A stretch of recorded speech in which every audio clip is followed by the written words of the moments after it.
Hey everybody, and welcome back to Tenza Motorsports. Today we're going to be doing two different parts from Bevinsee. We're going to be doing a shifter, and then we're also going to be doing a rear strut tower bar. Before we do that, make sure you are subscribed to the channel, like if you enjoy this type of content. Also make sure to check us out on Instagram, Tenza_Motorsports, where we do giveaways. All you have to do to be part of those is be following us on Instagram. We pull those winners from our follow list.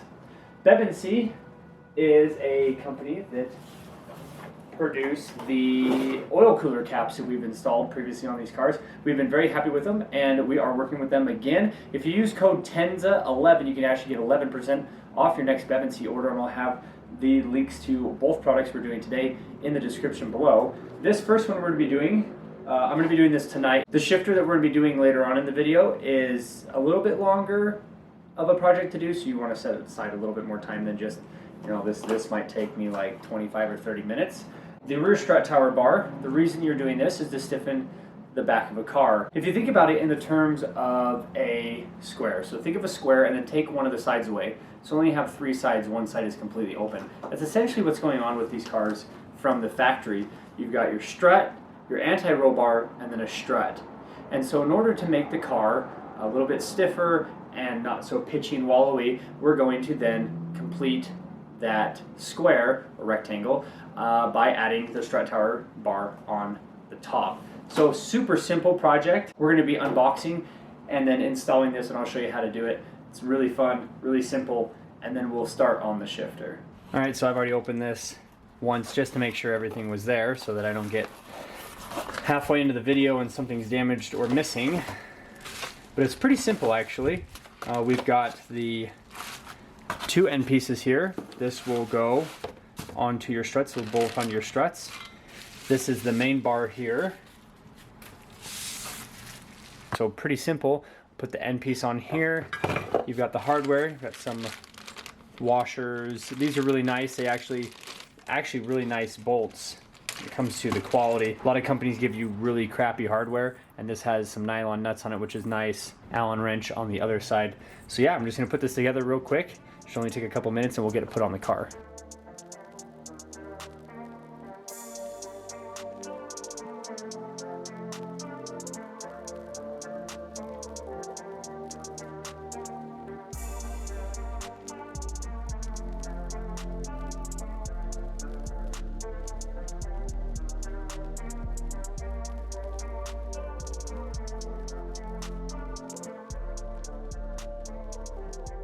It's super simple. We will be removing the two nuts that hold in the shock and pulling those off, sliding this down, and then putting the nuts back over top of it. It's kind of dark over where we're going to be working. That's why I'm talking about it over here by the bench. So let's get over there. We'll get it installed, show what it looks like, and then we'll be moving on to the shifter. All right, so I wasn't kidding when I said it was going to be dark in here. There is the top of the shock on the passenger side, and then the driver's side is just over here. We're gonna get this installed real quick. I really apologize. You're probably not gonna get a time lapse out of this. Just removing those nuts, sliding this on, and then putting the nuts back on. So here it is installed. Again, sorry that it's super dark in here. This was literally a 2 or 3 minute install. If you've got a carpeted trunk, you've got a full interior and things like that, and you just wanna run these, just cut some squares out of the carpet here as an example photo. And that is super simple to do. The only thing is you want to make sure you're cutting the holes in the right place. So you'll pull the carpet away from the side. Even without watching a video, it's pretty easy to figure out how to pull the carpet out. It's just some clips. And once you get an idea of where this is going to sit, that's when you'll cut your holes. So yes, very happy with the way that looks all the way across there. I think it looks absolutely fantastic. So let's go over to the shifter. All right, so the shifter. Now this is obviously a weighted shifter. I've spun this on because I was showing my wife and asked her what she thought. The color combo here isn't ideal for her, so we're going to be wrapping this black. I asked her if she wanted it pink. Her car's black and pink. You do black here, then pink. And she said just wrap it black. So that's what we're going to be doing a little bit later on. Before I install it into the car, let's unbox the rest of the parts, and I'll kind of get this roughly set up and show you what it's going to kind of need to look like before it goes in the car. Again, this is not a super simple install. It's easy, but it's not simple. I don't know if that makes any sense. It's gonna take a while to get it installed, but it's not hard to do. Maybe that's a better way to put it. Let's get the rest of this unboxed.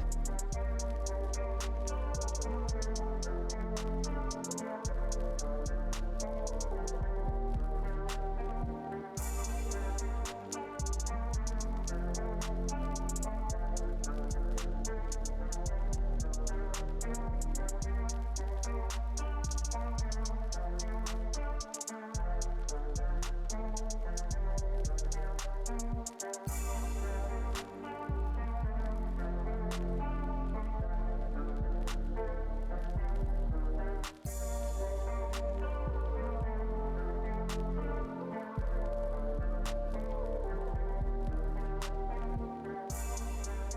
this is a general idea.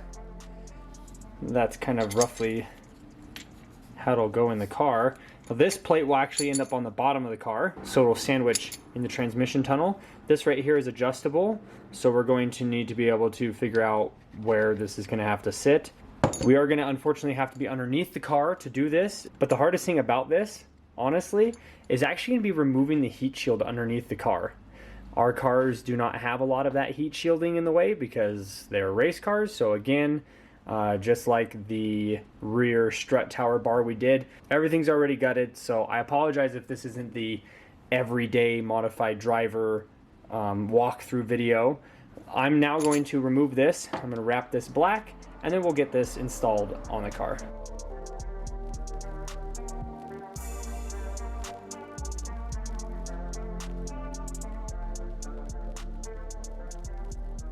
Alright, so in a previous video, we actually showed how to do a threaded shift knob on a BMW. A lot of German vehicles are friction fit knobs, so you just would slide it down and bump it like that, and it's on, and then when you go to remove it, you grab it with both hands and pull it towards you. And we wanted to run this BAM shift knob. We ended up putting on this thread adapter, which was kind of cool. But this is a light pink, it's rubber, it gets really dirty. And we decided we wanted to go with something a little bit more beefy. This should pull straight up. Hopefully I don't break anything. There we go. Straight up. And then, now that we're in here, I'm gonna be removing this. Looks like we got a couple zip ties on here, and then getting all this stuff out of the way.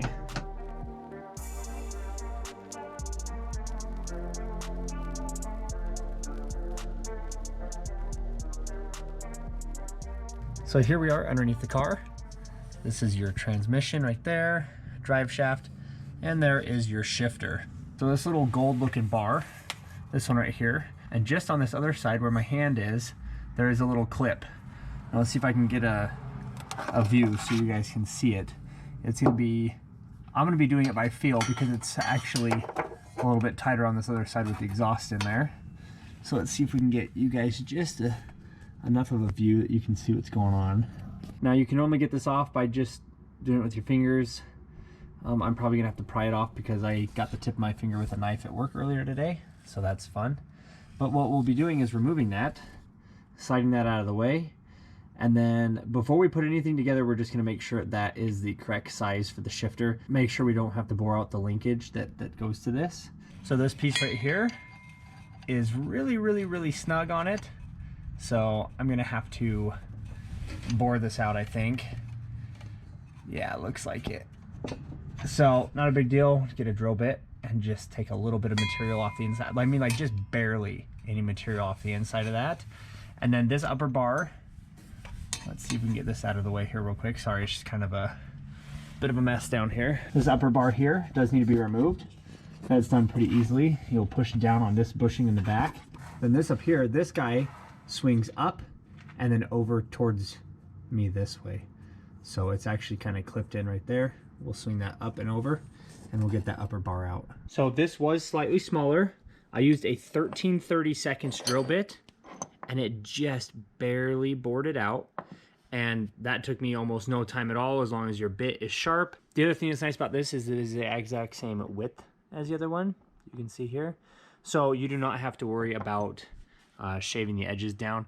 Now we're ready to start getting this actually installed. That plate right there actually sits like that. That's why it's a sandwich plate. You don't have to drill any holes. Put that one on the bottom, this one on the top, and it'll actually clamp itself down and hold on just fine without drilling any more holes. So the only modifications we had to make was on this guy, so far anyways. Hopefully that's it. So let's get her back underneath there. I'm gonna get this installed and then we're gonna start installing this plate.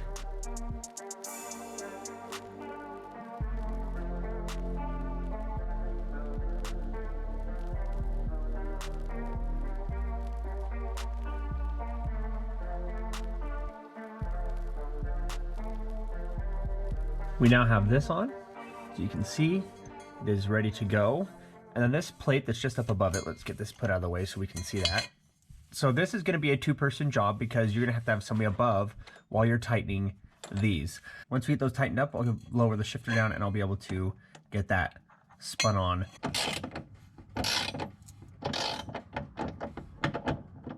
This right here we left off until we had all these tightened.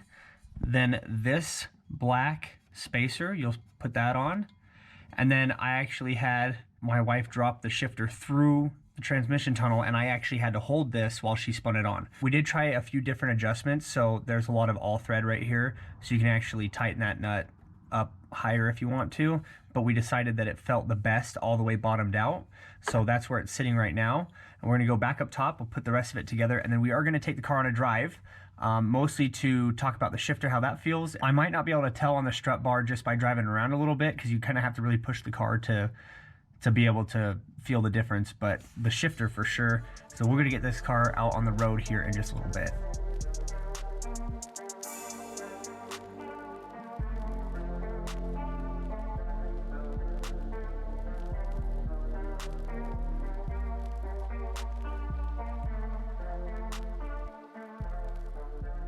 All right, so here's the shifter fully installed, and it is more closer to original height versus like what we had earlier. And so far, I like it. The only thing that I don't really care for is that it leans over, and that's pretty standard for these kind of shifters. Realistically, you would run like a DSSR, the selector rods. I'll have one on screen here, and eventually we will be running one of those. That is something that is on the list of things to buy for sure, and has been for a while. So yeah, let's go take this thing for a drive, see what it feels like.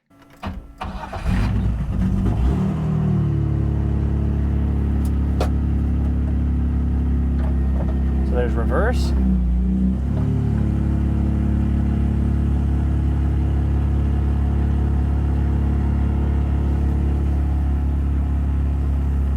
And then we're just gonna go take this thing for a quick drive. It's very hard to explain how it feels. Because you've lost all your bushings and stuff like that, you are talking directly to the transmission. It's very mechanical, very, I don't know how else to describe it, but it feels really good. It feels very direct. It doesn't feel like you're shifting, you know, from 1,000 different linkages away. And this is without, like we said, it's even without a nicer selector rod. So I am happy with the shifter.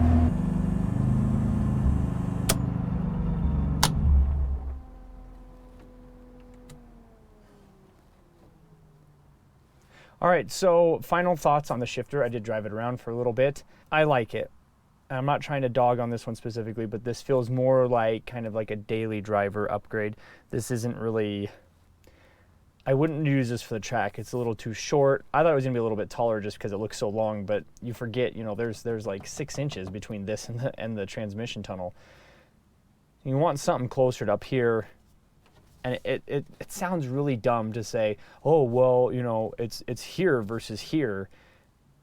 But it's crazy to go from my race car to this one. I feel like I'm like searching for the shifter, and especially that 5th gear lean. And it doesn't matter which shifter you get. If it's this style, it's going to have a 5th gear lean most of the time. That's pretty hard to avoid, and again, unless you're buying a different selector rod. On a track car like this, I really want to get a taller one that are actual like racing shifters. Those can start at like $600 and then go well up into like the $1,500 range. So that's why we haven't tried it yet. Bevinsee makes some really good stuff. I am really happy with this overall, but I feel like it's more of a daily driver, weekend track car kind of thing versus like a full-on track build, which is what we're trying to do with this. Again, great products from Bevinsee, very well built, feels amazing, and we're happy to be working with them on some other projects. There's going to be more of their products in another video, so stay tuned for that. Thanks again so much for watching. We'll see everybody in the next video.